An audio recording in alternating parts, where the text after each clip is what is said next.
Assalomu alaykum aziz kuzatuvchilar. Bugungi Moskvadan Toshkentga chiqib ketib turgan avtobuslarimiz posадка bo'lyapti. Ikkita avtobus to'ldi vatandoshlar. Reyslarimiz Sankt-Peterburg, Moskva shaharlaridan O'zbekistonga har kuniga bor. Sankt-Peterburg, Samarqand, Toshkent, Moskva, Samarqand, Toshkent yo'nalishida avtobuslarimiz bor azizlar. Komfort Lux avtobuslar qatnovlari. Har bir yo'lovchi uchun ikkitadan so'mga bepul bo'ladi. Dokumentida kamchilik bor aka opa-singillarimizga qo'ldan kelgancha yordam qilib olib ketamiz. Reyslarimiz Premyoy O'zbekiston Sobir Rahimov avtovokzaliga kirib boradi. Avtobus ichini qisqachagina obzor qilib beramiz. Transportimiz ichida yo'lda kerak bo'ladigan hamma sharoitlar bor.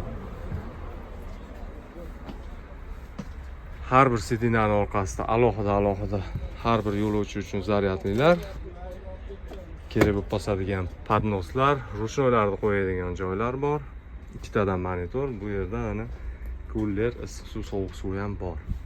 Endi narigi avtobus ichini ham ko'rsatamiz.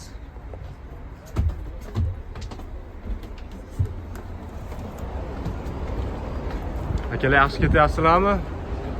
Chotkimi?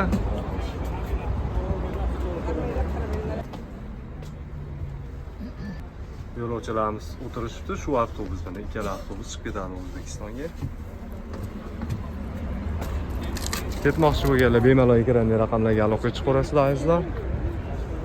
Ishonchli nomerlar qoldirib qo'yamiz. Kanalga obuna bo'lmaganlar обязательно подписаться bo'lib qo'yinglar. Har kuni chiqib turgan reyslarimiz haqida qisqa ma'lumotlar qo'yib boramiz.